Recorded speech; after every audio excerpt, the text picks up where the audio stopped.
Harjeet Kaur ji, yes Waheguru ji का खालसा, वाहिगुरु जी की फतेह। महाराज जी, जिन प्रेम किया तिन ही प्रभु पाए।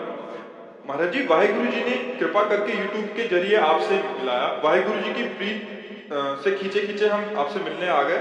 आप जी उनसे मिला दो। नाम जब समय जितना होता है उतना कर सकते हैं, कम हो रहे हैं पर पूरी तरह से नहीं। मतलब नाम जब कह रहे हैं कि नाम जब जितना कम हो रहा है बट जैसा चाहिए वैसा नहीं। आप जी द्वारा बताए हुए बिंदु पर ध्यान लगाने का अभ्यास भी शुरू किया है।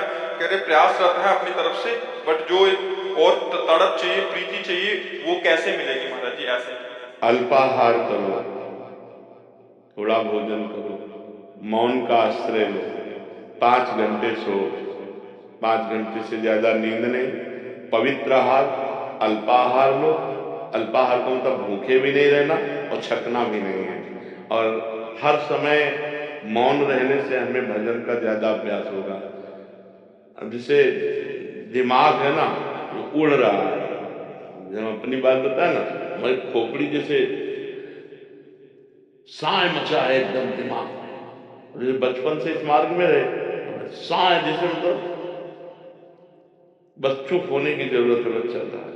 अब जैसे बात कर रहे हैं तो हमारे दिमाग में छाया हुआ है, क्योंकि अब जैसे यहाँ घंटे 2 घंटे हमारे व्यतीत हुए, इसके बाद बंद, ना किसी से मिलना, ना नीचे उतरना, ना बाहर।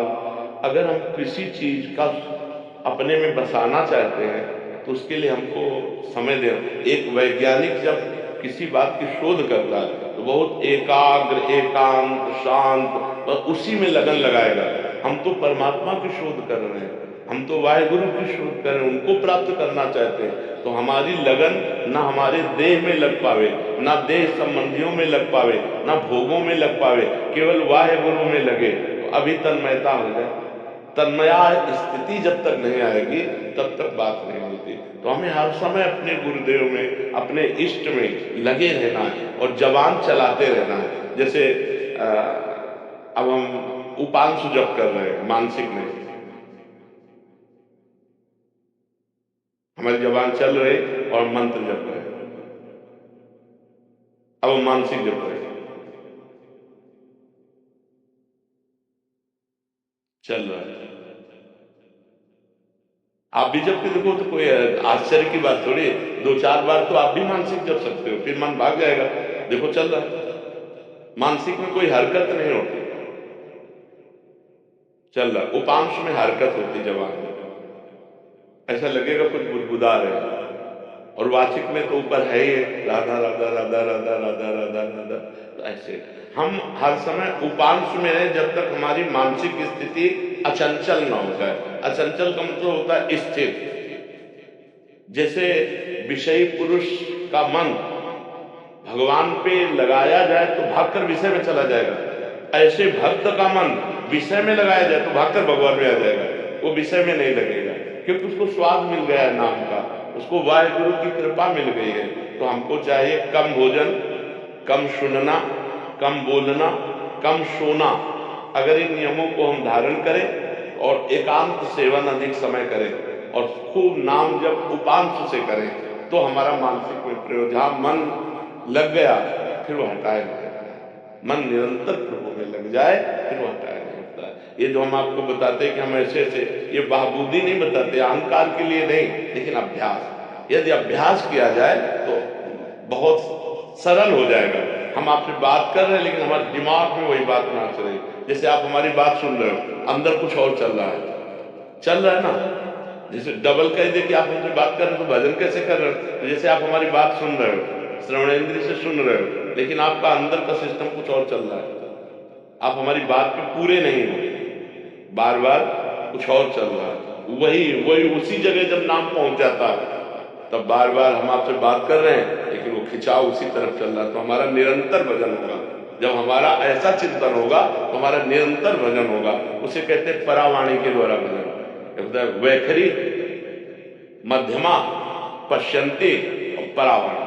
परावाणी में वो परिपक्व साधक हो जाता है, वो सिद्ध साधक हो जाता है जिसकी ऐसी स्थिति होती है। तो हमको एकांत सेवन करना है, हमको पवित्र और थोड़ा भोजन करना है। अपवित्र भोजन भी भजन में बाधक है। तो ये ध्यान रखें कि हमारा भोजन बहुत पवित्र होना चाहिए और हमारा संग बहुत पवित्र होना चाहिए और बस 5 घंटे से ज़्यादा सैया में सोना नहीं चाहिए। उठ के बैठ जाए और नाम जप करने लगे, ऐसा अभ्यास करके देखो। और मूल तो गुरु कृपा है, वाहेगुरु जी की कृपा है, प्रयत्न अपना है, प्रयास अपना है और फल तो गुरु कृपा से ही प्राप्त होता है। महाराज जी जैसे घर में तमोगुणी लोग होते हैं तो उनके बीच में कैसे, जैसे घर में नॉनवेज पकता है। ये तो बहुत बड़ी समस्या है। उस बहुत नहीं, ये तो बहुत बड़ी समस्या है उस परिवार के भक्त की, जिसके परिवार में ऐसा आहार विहार किया जाता हो और वो भक्ति करना चाहे। ये तो बहुत बड़ी समस्या है। बड़ा दुर्भाग्य है कि हमको ऐसा प्रतिकूल वातावरण मिला। बड़ा दुर्भाग्य, बड़ा सौभाग्य है जिनको अनुकूल वातावरण मिले, लेकिन फिर भी स्वयं न खाए। स्वयं मान लो आप पत्नी किसी की होंगी, आप किसी की बेटी होंगी, किसी के घर में तो रह रहे होंगे, अगर उन लोगों का दबाव है तो आपको बनाना पड़ेगा, आपको उनको पवाना पड़ेगा, आपको उनके बर्तन मांजने पड़ेंगे, लेकिन आप मत खाइए। तो भगवान ये बात तो जान रहे हैं ना कि आप किस समस्या में हो, लेकिन आपका मन भगवान की तरफ है, इसी बात से भगवान दीजिए जाएंगे। आप स्वयं पवित्र रहिए, स्वयं मत खाइए।